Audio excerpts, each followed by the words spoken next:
so please join me in welcoming Professor Stafford Smith.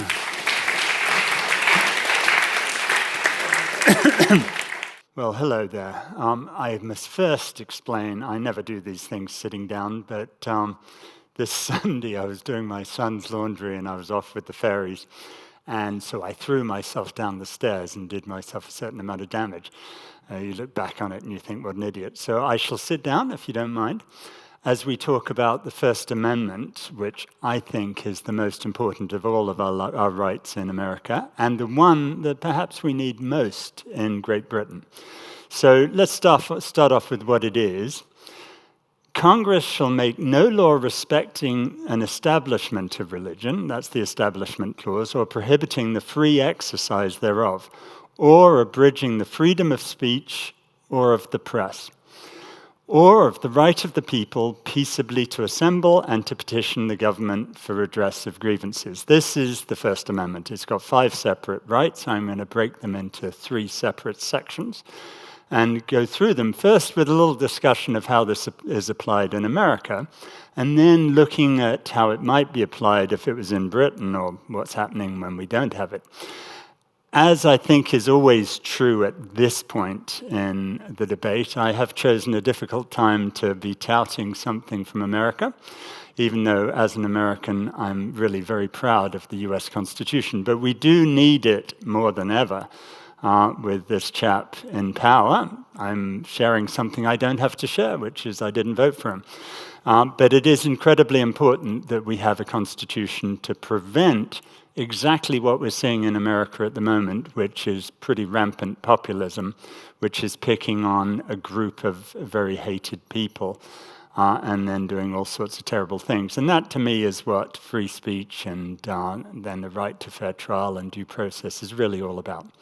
So let's begin with why America had this whole section on religion, the Establishment Clause, the No Establishment Clause, in effect, and the free exercise of religion. You know, I'm betting a lot of people out there are thinking, oh, you know, America is a bunch of nutty religious people, and that's why they had it. Actually, no one was more surprised than I when I first learned where it came from. Because if you go back to the time that the Constitution was established, actually in 1791, only 17% of the people in America, the white folk who had taken over North America, were actually going to church. And this wasn't because they were doing other religious things. According to the person who's done the most studying on this of all, they were actually going to the tavern. You might compare it to Britain today, that not a lot of people go to church on Sunday, but a lot of them go to the football and then the pub on Saturday. So actually, the whole thing about religion in 1791, when the First Amendment was adopted, was more about not being forced to do any religion than it was about being able to do all sorts of other things, even though we think of the Quakers and other dissenters who had left Britain at the time. Now, the very peak of religious fervor in America actually came in the 1990s, when 90% of Americans said that they would go to church on Sunday, and it was Christian churches almost exclusively. And that's come down quite a bit over the last 20 or 30 years. And now it's closer to 65%. And by far the largest gain has been atheists, that about 23% of Americans today say they have no religious faith at all. And indeed, the other faiths are very, very small compared to the Christians. The Christians are still 65%. It's very much a Christian country. And when you look at the Muslims, it's about 2%, Jewish people about 2%. They're very small groups, the other groups of people, compared to the Christians. So it's very much a religious country that's a Christian religious country. And in some ways, that's why you need to prevent the majority that we now have from telling other people what to do. And I'll just talk about a couple of the cases which are sort of relevant to what we'll talk about in England later. And first is this case, Everson versus Board of Education, where the Supreme Court, way back when, in 1947, 80 years ago, was considering whether it was legal for the government to spend taxpayers' money on busing kids to school, on paying for kids to go to school, if the school was a religious school. Now, you think about the schools in England, which we'll get to, 30% of the kids in primary school are in Church of England schools. And it would be tough to do all of that if the government wasn't allowed to spend money on buses. But in America, that was a very close call, and very narrowly, the Supreme Court said, all right, you can spend tax money on getting people to school, but once you get there, you can't do any of that stuff. As we'll see, there's all sorts of things that are barred for the government if they're supporting faith schools. They're not allowed to do it. And that's a very strong principle throughout American First Amendment law. And the one I really like is from 1963, which again is 60-some years ago. And this guy, Ellery Schempp, and I found a picture of him because I really want you to admire this lad. This was 60 years ago where there was a rule that the kids were meant to have a state-sponsored Bible reading, and then they had to recite the Lord's Prayer. And Ellery, who was a universal utilitarian, I think they were called, said no, he didn't want to do that. And he was just a kid, and he, even back then, said he wanted to read from the Quran just to share other people's faith. And he won in the Supreme Court, and the Supreme Court said, no, you can't have Bible readings, you can't have any of this other stuff in school that's supported by the government. And I do wonder about that. I speak as someone who went to an English private school, which was very much a Christian school, still is, and we had to go to chapel, to church effectively every day and on Sunday, so 7 days a week. And I do wonder whether making it illegal in America is part of what has maintained the sense of religious faith among Americans, because you make something illegal and people find it more attractive. Me, I have to confess that I feel like I went to church enough times by the time I was 18 not to ever have to do it again. And you wonder about that. They talk about familiarity breeding contempt. Is it the fact that we don't have a bar on religion that means that the British just get a bit unreligious? I don't know. It's an interesting question. But the way this has progressed in America is interesting, and I want to talk to you now about a case that you may or may not agree with. There are a lot of religious faiths. There's one that involved peyote. They take this drug peyote. There was another one, and I can't even pronounce this. Someone corrected me the other day when I was saying this word, and I'm still going to get it wrong, so I do apologize. But there was a religious faith, which is, again, I'm not going to say the Spanish name because my accent would be abysmal, but they would drink ayahuasca tea, which is hallucinogenic. And it's a criminal offense under American drug law to have this hallucinogenic. But this religious faith required it to be drunk as part of their religious ceremony.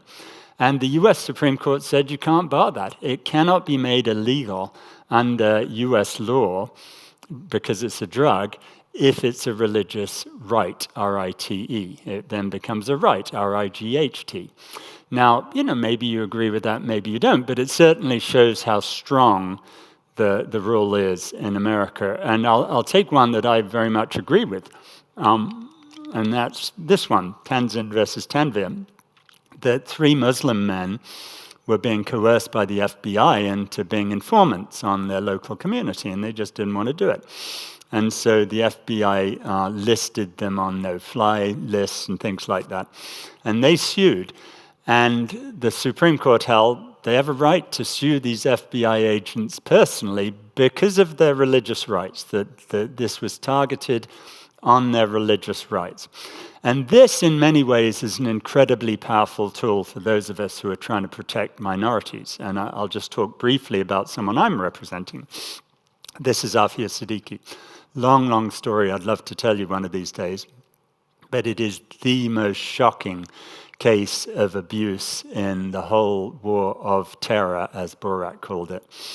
And Afia was abducted in Pakistan. Her 3 children were taken with her. The CIA and their henchmen dropped the 6-month-old on his head and killed him, apparently, although they've never had the decency to admit it. Then the second child, 3-year-old Mariam, who was a US citizen, the CIA took her up to a war zone in Afghanistan and forcibly adopted the little child into a white Christian American family on the obvious principle that it's better to be white and Christian and American than Pakistani and Muslim of color, I suppose. And then the third child, Ahmed, age 6, US citizen, the CIA took to Kabul and put in prison and told him that henceforth his name would be Ihsan Ali, and if he ever said it was Ahmed, they'd kill him. It was just extraordinary stuff. And they took Afia to Bagram, where they tortured her for 5 years. And in front of her, through glass, they were showing children being tortured who she was told were her children. Oh, can you imagine? Anyway, long story short, she's now in a prison in Fort Worth, Texas, called FMC Carswell, which is quite the worst prison I've ever been to. I've been to most death rows in America. I've visited Guantanamo 42 times, and FMC Carswell, an all-women prison, is awful.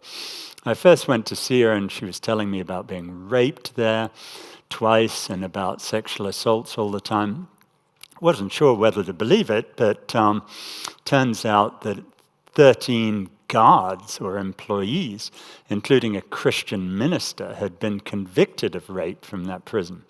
Anyway, we're suing them at the moment, and it's an interesting thing to think about in the context of religion, because it's very hard to sue for the rights of a prisoner in prison. You know, we're told we're meant to hate them and they're criminals, even if they're not, in Afia's case. So it's quite hard to sue if you're just claiming merely she's being raped in prison. That's actually a difficult case to win. But if you can link it to religion, to religious faith, there's the First Amendment, but there's also the Religious Freedom Restoration Act, where the US Congress unanimously in both the Senate and the House passed a much stronger law protecting your religious rights.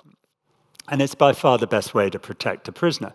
You know, first we wanted to get an imam in to see Afia, and they said no. Well, they're going to lose that because we have an absolute right to do that under the First Amendment.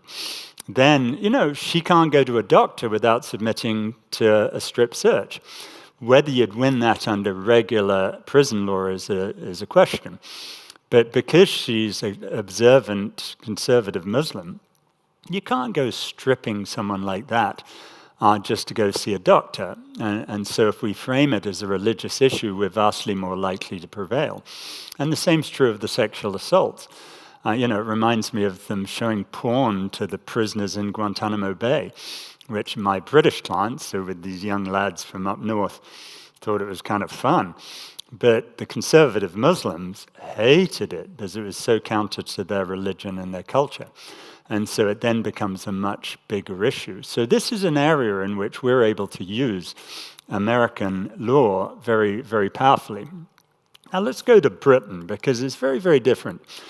In Britain, in 1791, 93.6% of the people in Britain were nominally, at least, Christian. There was a tension, obviously, still between Catholics and Protestants, but no one was going around saying they were atheist, and pretty much no one was saying there were other religions. So Britain was a very strongly religious country, and it was an intolerant country. And that was what drove people out. It wasn't just driving out the people who were dissident, you know, Quakers and folk, but also driving people out who didn't want any of this religion. And those were a lot of the folk who went to America. 2009, Britain had fallen to 17% of British people were going to a Church of England church on a routine basis. As of 2021, 1.7%. And a third of those were over 70 years old. So pretty soon we're talking about 1% of British people say that they go to a Church of England church on a regular basis. Where does that leave us with the first part of the First Amendment, which is the Establishment Clause? Because we clearly have an established church.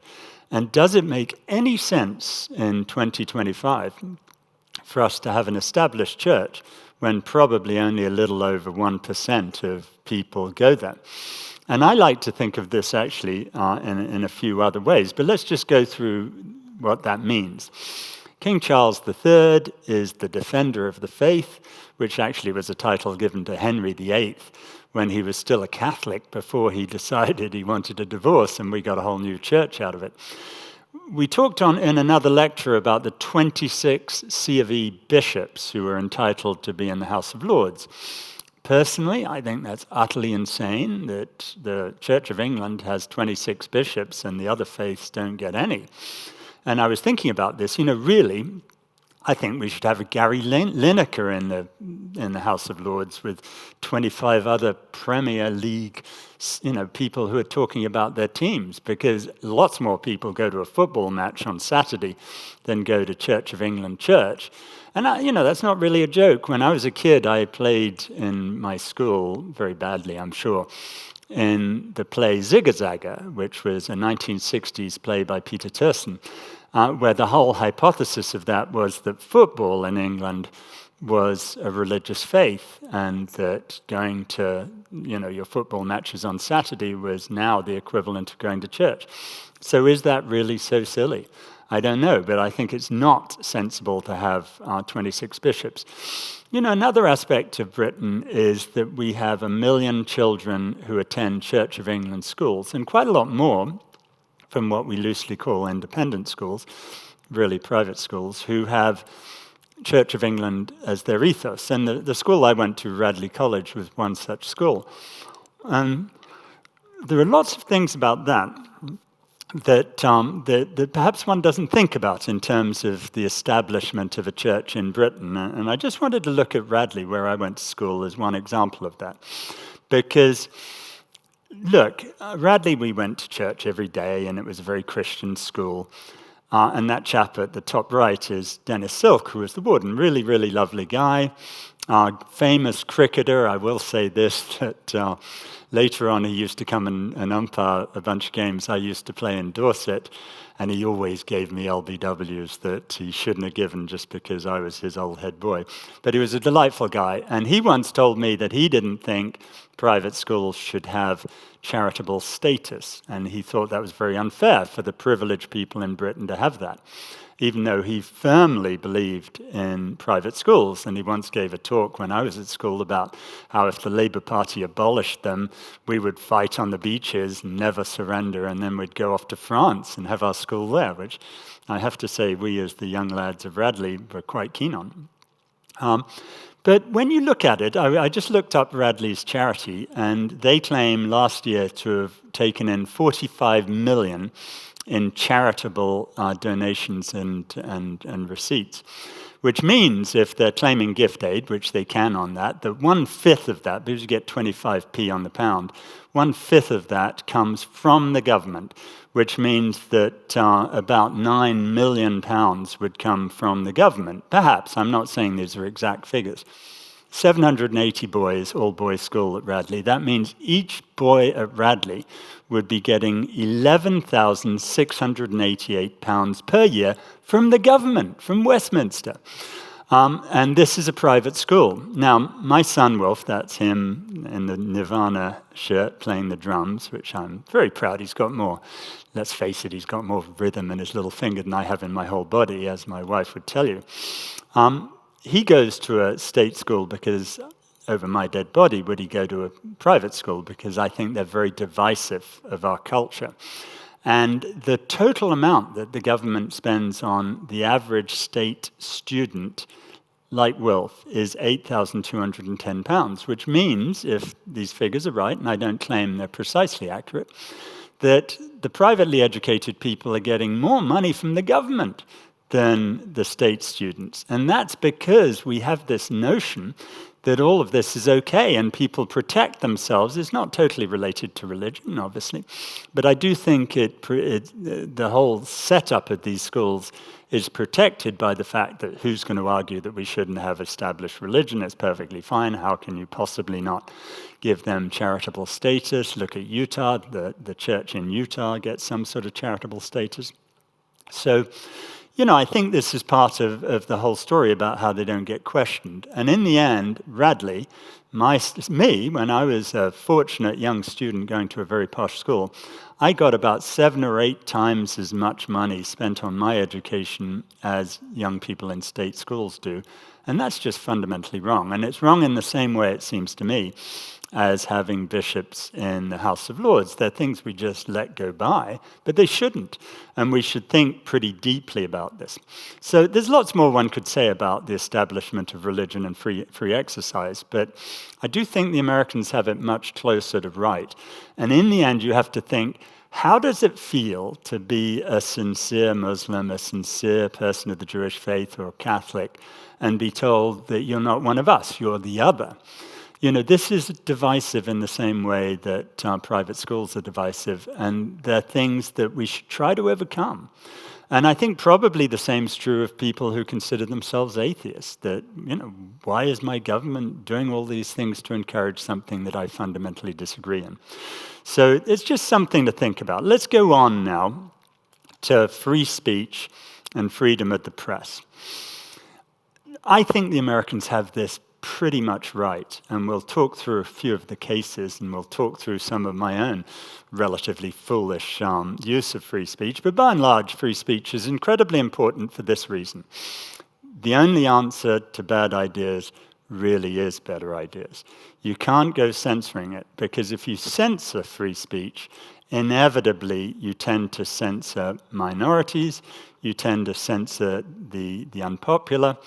You'll never censor Elon Musk. It doesn't matter what he says. I mean, he says things about supporting the AfD in Germany, who are close to being the Nazi party, and no one can ever stop that because he owns half the planet. It's very hard for you to censor rich people, but it's very easy for you to censor people who have less power. And again, to me, that's what the Constitution is about.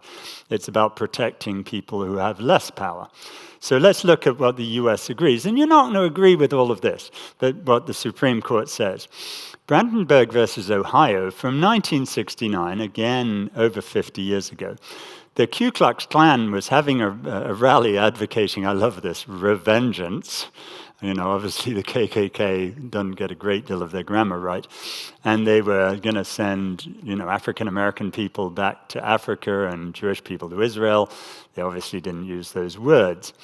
And the question I would pose to you is, would you ban that? And some people would. I think it's wrong and unwise to do it for reasons we'll illustrate in a minute.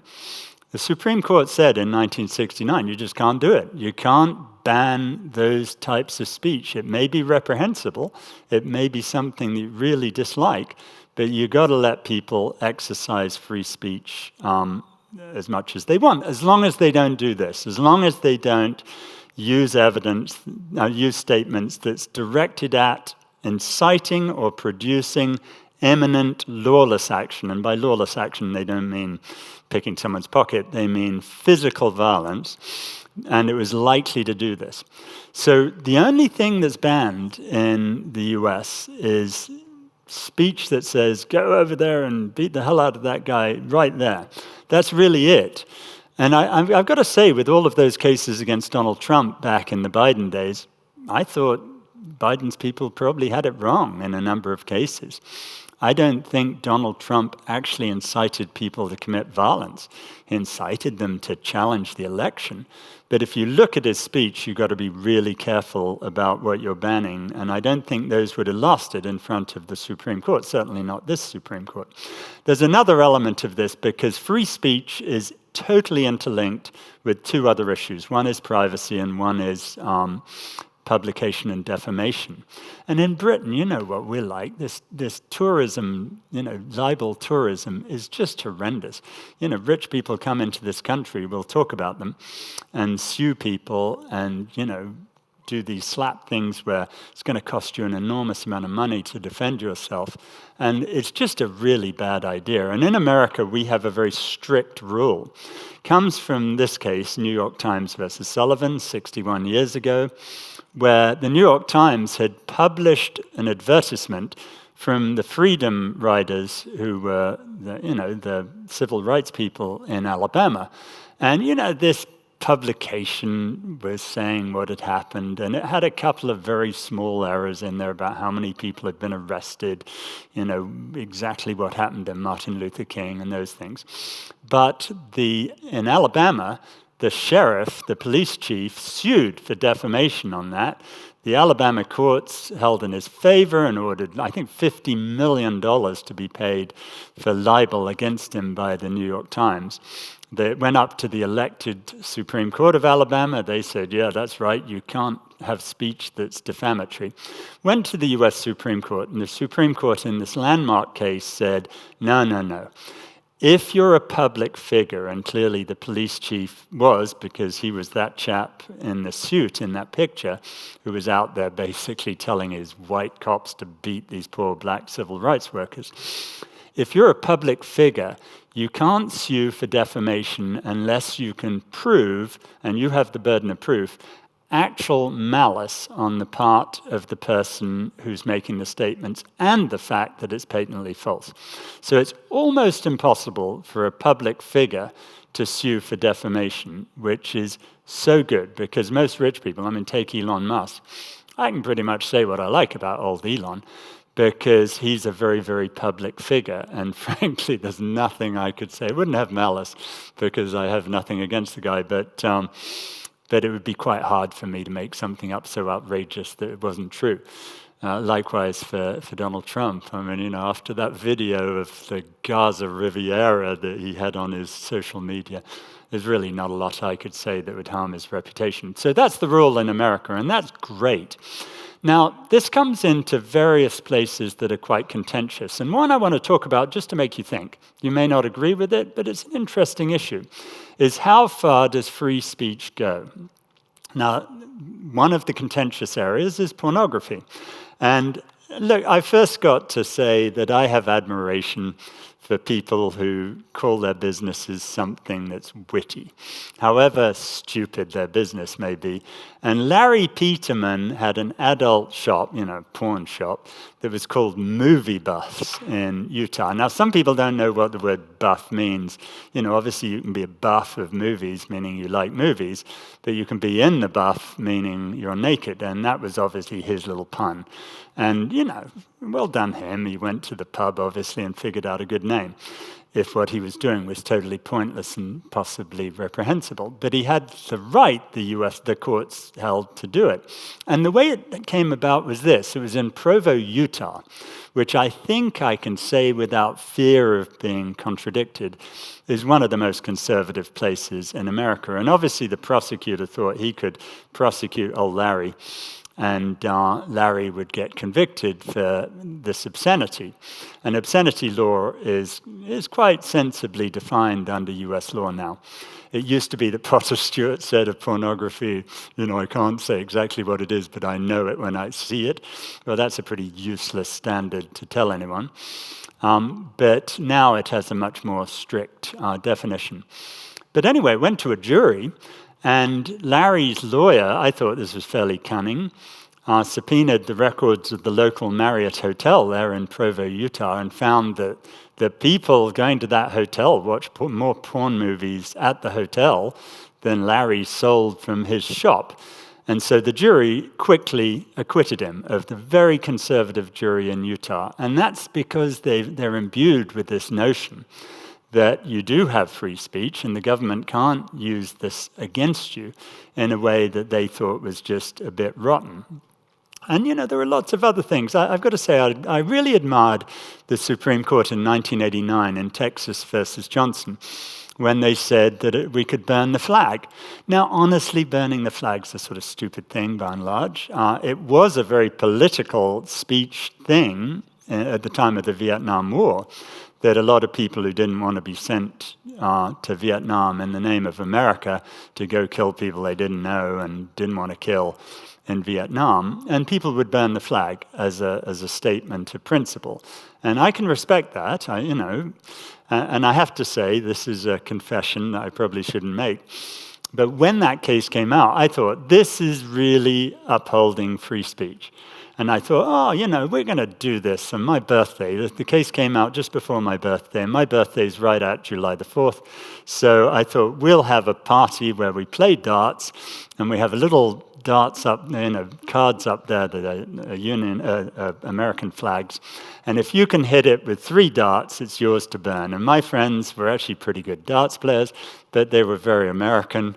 And so the first 2 darts would go straight in, and they'd get a bit nervous on the third if it was an American flag. I just thought that would be fun. But people get so upset about this stuff, and this is where you really shouldn't use your free speech in the way that I was planning to do it. Because, I wasn't really making any statement of any common sense. I was just doing it because I could. And so anyway, someone snitched on me. Someone in my death penalty community, I know who it was, I'm not going to say, snitched on me to the local media saying, these commie pinko liberal lawyers are burning the flag. And so fortunately, someone snitched on the snitch. And so they told me before the people showed up with their cameras. So we hadn't actually started doing this with American flags. And I had substituted Union Jacks. Now, a lot of you are British, and you're going to think, well, why was Clive burning the Union Jack? And you probably think, quite rightly so, in my opinion, oh, he's just a twit. It's just a stupid thing to do. And I think that's right, and I was young, and I was pretty stupid. But I don't think people in Britain would get very upset about it, and the Americans would get incredibly incensed, or some did. And then the other side would feel very, very strongly that it was your right to do it. And I feel very strongly it's my right to do that stuff. I may be stupid to do it. And the Supreme Court said you could. And it was an interesting commentary that this went on for 3 years, and the Republicans tried, and some Democrats tried to get a constitutional amendment to prevent you from desecrating the flag. And they couldn't do it because it's too complicated a thing to do, and there was enough opposition to it. And there was a great irony, and I wish I had this picture to show you. I should have put it in. Because Donald Trump, when he was up in New York, remembering 9/11, was caught on camera signing his name across an American flag for someone, which would be a criminal offense under the desecration of the flag law. And he took a little flack for that. He can do it if he wants to, I don't care. But some people did. But you can do it in America because it's free speech. And free speech goes a long, long way. It protects a lot of things in the US. Let's go to Britain. And I came across this case quite recently, and I thought it illustrated everything that's fundamentally wrong with our lack of free speech in Britain. This guy, Richard Crispy Crisp, was a massive fan of Sheffield Wednesday, which is questionable enough, I suppose. And this is a case about hate speech and about doing things that offend people and whether we should criminalize them. We may think they're very, very stupid things, but it's a very different thing to criminalize them. And what happened with old Crispy is he went to a match of Sheffield Wednesday, and Sheffield Wednesday is Hillsborough. And you've all heard of the Hillsborough tragedy where there were a lot of people died in a terrible incident where I think Liverpool was playing Nottingham Forest, and there was not enough crowd control by the Yorkshire police, the South Yorkshire police, and people ended up getting in a crash. A lot of them died, and it took many, many years before you had a proper investigation of that, and there was some degree of who was right and who was wrong, who caused it. And it happened at Leppings Lane. And Crispy went to a match at Sheffield Wednesday just last year in 2024. And some poor chap died at it. It was Sheffield Wednesday against West Bromwich Albion, and a WBA supporter died of just a heart attack or something. And he went home, he had a few drinks, and then he tweeted, "Another one to add to the Leppings Lane tally. What are we at now? 98. When we get to 100, we'll have a party up the owls." So this is him saying something incredibly stupid. I don't know the guy, maybe he was just a bit autistic or whatever, clearly didn't realize that this was not funny and it was just offensive. But should this be the sort of thing that we're hauling people into court for? This is what happened to old Crispy. First, he was fired from his job that he'd had for many years, and he was a manager on a construction firm. He was banned from ever going back to Sheffield Wednesday. He was thrown out of his golf club. He turned to drink. He was deeply depressed. His mother was dying with Alzheimer's at the time. Just destroyed the poor guy's life. And surely that's enough. We're all used to this idea of cancelling people, which is pretty offensive right there. But clearly what he said he shouldn't have said, and someone should have just said, Crispy, don't do that. But instead, all of this happened, and then the thing that I really find quite obnoxious, actually, is the golf manager reported him to the South Yorkshire Police, the very people who hadn't told the truth about the Hillsborough incident, and they charged him with malicious communications, the 1988 Act, for sending a message that was indecent or grossly offensive. Now, for that, you can get 2 years in prison. And all of this was happening last September, and it didn't take 20 days before Crispy was in court facing 2 years in prison for sending a stupid tweet. Now, I find this extraordinary that the British system allows it. And he didn't go to prison, thankfully, but he ended up being convicted and getting a community sentence and a fine out of it. And why is the criminal law involved in this sort of stuff? And when you look at hate speech, I have a particular problem with what the British call hate speech, because this is what it is. There are 5 categories of hate speech: race, sexual orientation, religion, disability, and transgender identity. And I looked them up again. And as of September last year, so in the first 9 months of last year, the police boast, I suppose, as CPS, that they had successfully prosecuted 10,054 people on racism, almost 3,000 on homophobia, 554 on religion, 325 on disability, 129 on transgender identity. Now, think about that for a minute. I don't want to make broad statements. I'll say this, but it's probably a vast exaggeration. But I think probably there were more than 129 transgender insults going on in the pub across the street from my office, Wetherspoons, in the same time period. I imagine that's true. I'm going to say this. I really don't want to pick on J.K. Rowling. I enjoyed her books. But I think she has made a similar number of statements that would be defined as transphobic. And indeed, it was a magazine that said that was her religion. I think that's a bit unfair, and frankly, I think she has the right to say things, even if I fundamentally disagree with them. But the idea that 139 people were prosecuted for transphobic things, where did they get just 129 from?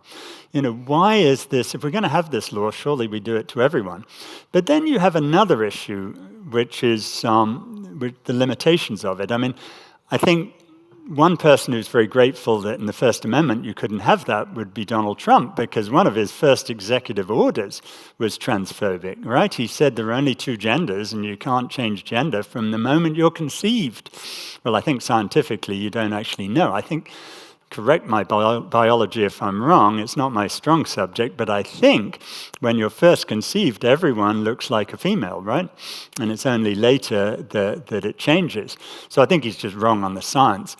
But on the other hand, he's almost certainly wrong on other issues as well, and it's definitely transphobic, and it's meant to be transphobic. He's allowed to say that. I think what he's doing is wrong. I think we may well get that all struck down as being the government trying to force things on us that's just wrong.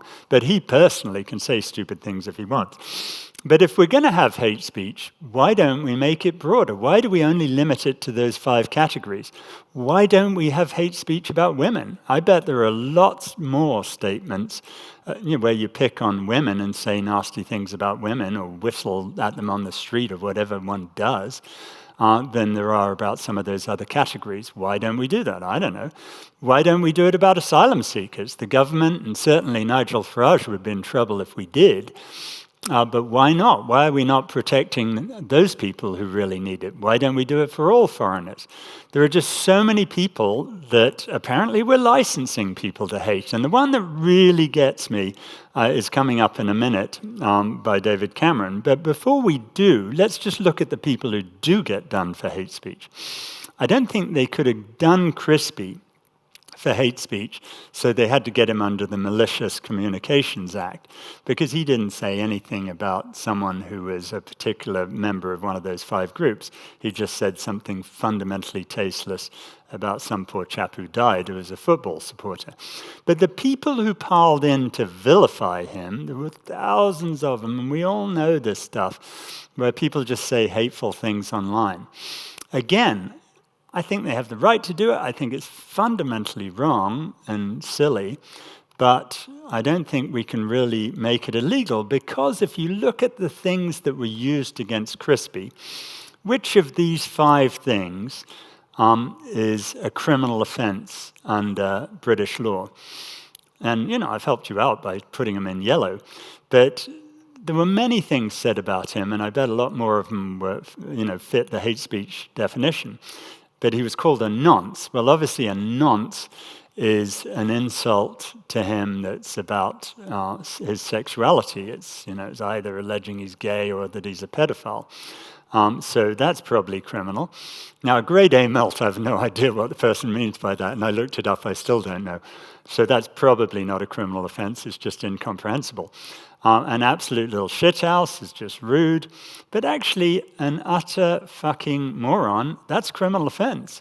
The word moron is a particularly reprehensible word that is used for people with intellectual disabilities.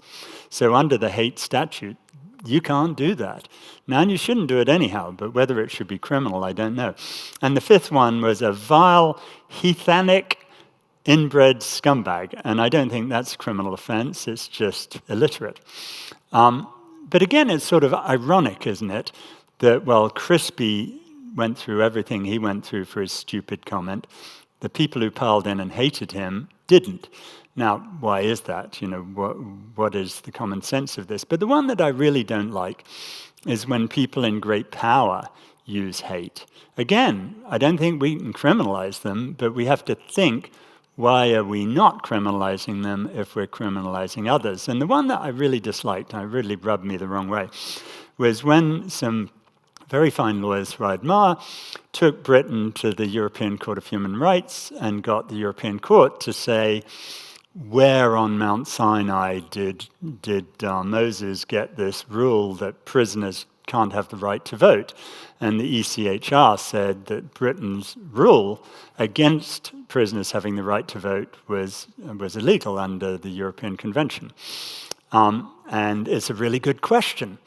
But David Cameron said that it made him feel physically sick that prisoners or criminals have the right to vote, and we're just not going to obey that ruling while he's Prime Minister. Stand back for a minute. The rule against prisoners having the right to vote used to be of minimal relevance to anything until the end of slavery. And it all came from America back to Britain, actually. And, I had a lot to do with this in Georgia at one time. And if you look at the debates in the Georgia legislature about banning prisoners from voting, it was all about picking things that we created as crimes that African Americans committed, like being a vagrant or whatever, that was only ever used against African Americans. We didn't even include some of the serious crimes. It was just a way to stop African American people from getting the vote. And there was this one chap who I was very friendly with in prison in Parchman Farm, the Mississippi big prison, who we tracked his whole family tree from the time that his ancestors were brought over as slaves all the way through to the present day. Not a single one of the males of his family had ever been allowed to vote, because first they were slaves, then they didn't have property, so they couldn't, then they were convicted of some stupid crime like this, and they couldn't. And this was just an excuse, a totally racist excuse to stop people from getting the vote. Now, the British adopted that as we've adopted a number of rather foolish concepts that were enacted in law in America. And David Cameron said he hated the idea that prisoners should have the right to vote. I think he really needs to think about that. And at the time, I did momentarily think about going after him for some form of hate speech. But then I remembered that actually I believe in his right to say that. So that would be hypocritical of me. But the only answer to David Cameron is to tell the truth about that law and how wrong it is, not to say that he can't say the hateful things he said about people, many of whom I like, and a lot of whom are in prison for something they didn't do, like Andy Malkinson. Now, then you have privacy, and this is a very important part of this too, and it's very different in Britain from America. We have very little privacy issues in America, and I think that's quite right. Frankly, I'd have stamped across my forehead all the stupid things I've done in life, and then you could just laugh at me.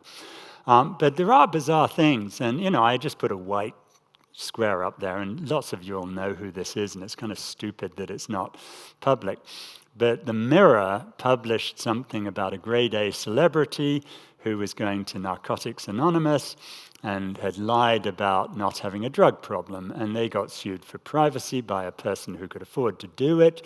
The damages in the end that were awarded were very minimal, about £3,000, way less than what it cost to go to court. And you have to think two things. Why is this something that we should be suing each other over? I don't think it should. I think the Mirror has the right to say that if they want to.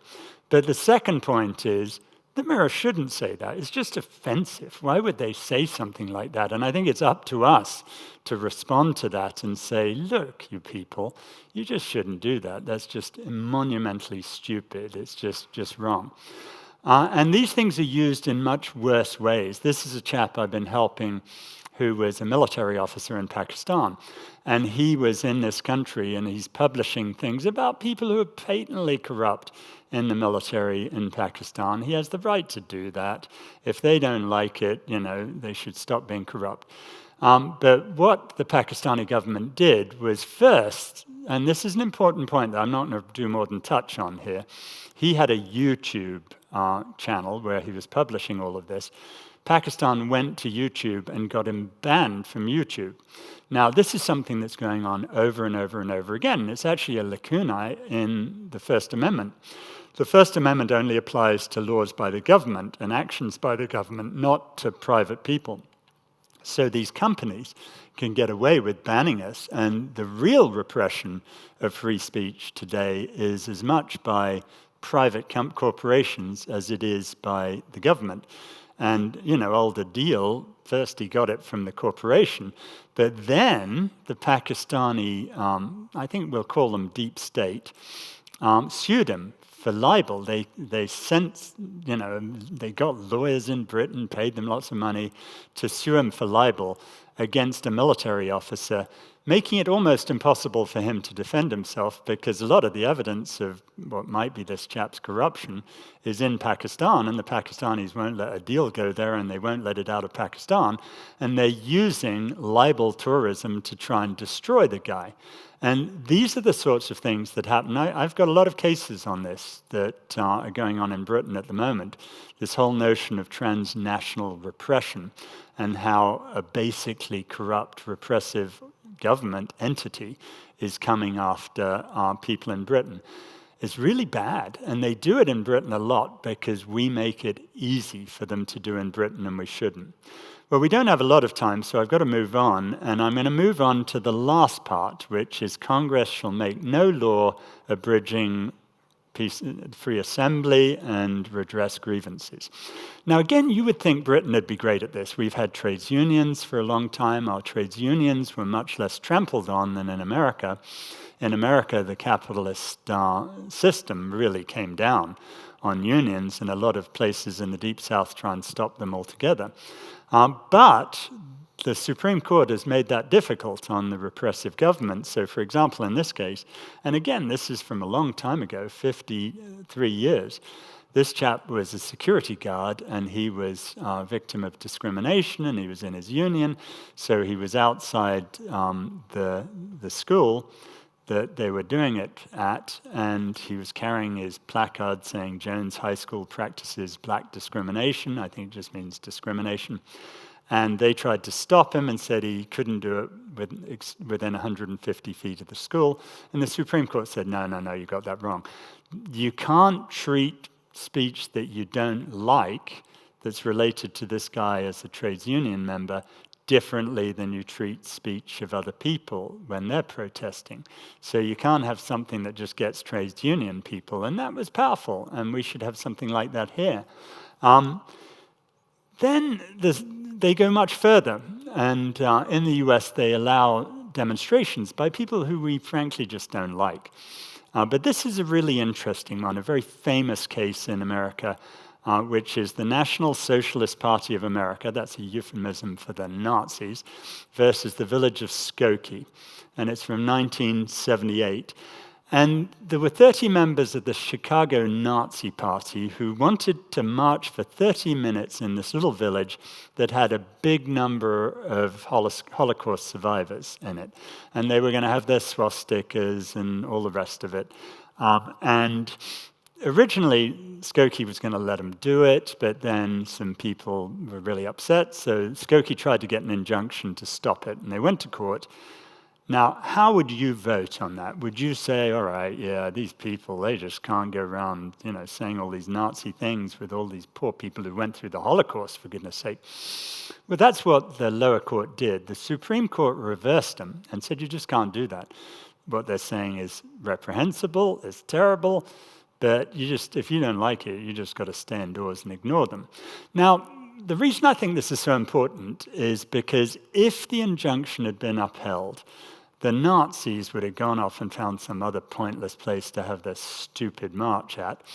And there would have been a tiny little piece in the local paper saying, Nazi party not allowed to march in Skokie, and no one would ever have heard of it. Instead, what happened was it went to the Supreme Court, it got a whole debate going about these people and about the Holocaust, and the village of Skokie got a Holocaust Memorial Museum out of it, which was fabulous. It educated people there about what had gone on in Germany, and fewer people could pretend that the Holocaust never existed. And then, it got into, real popular culture and spread the debate into popular culture. You may remember this, and the reason you'll know about it is this chap, who I admire immensely, David Goldberger, who is a Jewish lawyer, brought the case to bring the Nazi party's right to do their stupid march.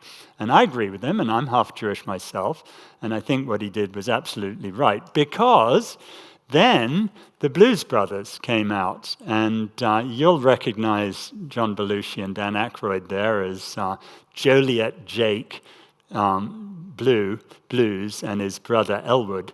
And they're driving along as part of the film, great film, I love this film.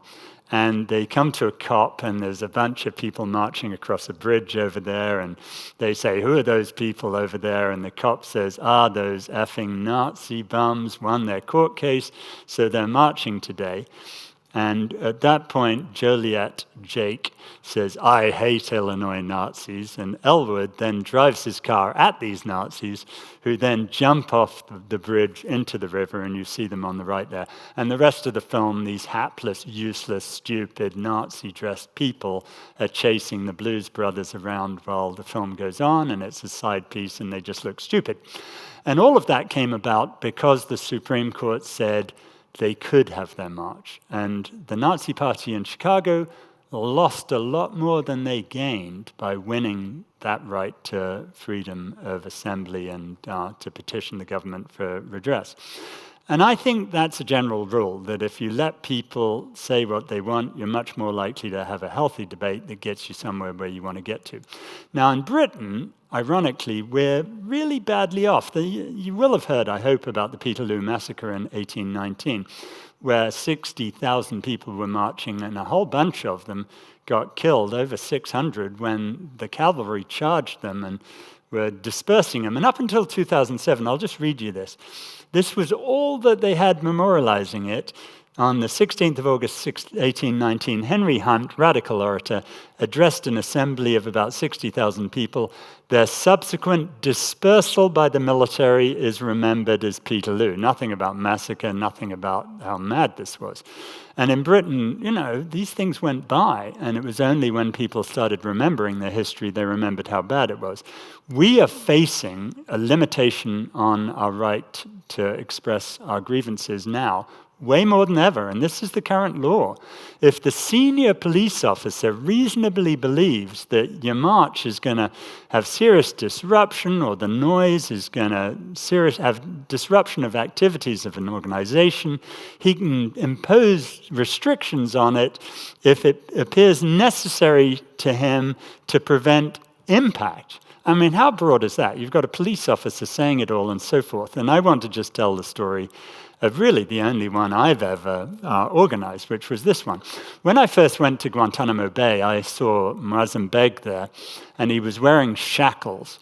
And those shackles were said made in England on them. And Mosul was made in England too, in Birmingham. And ironically, when I looked him up, it was Hyatt's, and they had made those made in England shackles in Birmingham, the same place as Muazzam.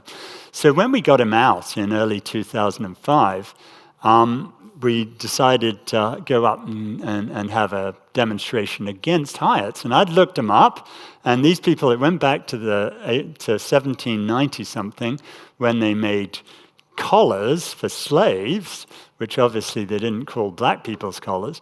And they had a reprehensible history. They were making shackles for people all around the world. They were being used in various places that we would disapprove of. So we went up there. We all dressed in orange, like in Guantanamo. We had Hyatt shackles on us.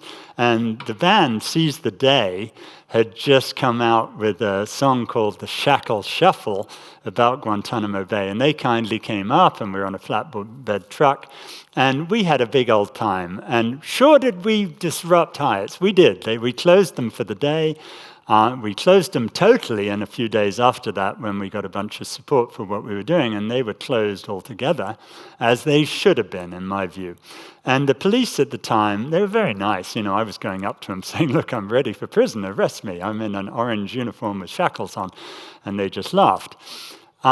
That was an important demonstration, in my view, and we've come way beyond that. Today, that would be patently illegal. And I would have enjoyed being arrested, because I would like to show how wrong that is. But really, we are preventing this sort of objection to some of the things the government does.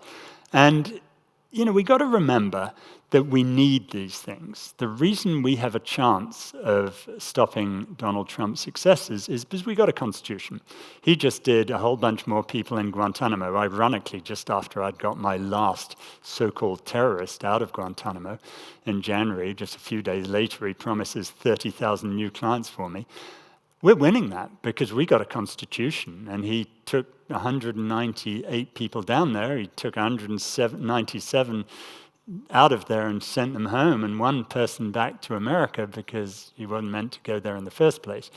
And we're winning that battle because of the US Constitution, and we need the Constitution in order to win fights when people are being populist, repressive politicians who are stirring up hatred. I don't know if you can be so sure that you're going to win that battle in England if reform and their populist agenda comes in next. I'm not a reform fan. I have the right to say that. I think their hatred of asylum seekers, their hatred of all sorts of other things, they hate pretty much everyone on that hate list in terms of transgender people and so forth. I don't know whether you got the tools to prevent that. We'll have to see, but I would like us to begin by creating something along the lines of the First Amendment that I think would give us a way better chance of preventing hatred by responding to it fully, and not just censoring the people we don't like and scaring people from saying stuff and suing them for defamation if they say anything we don't like, if we're rich. We need to have free speech for everyone. Thank you very much.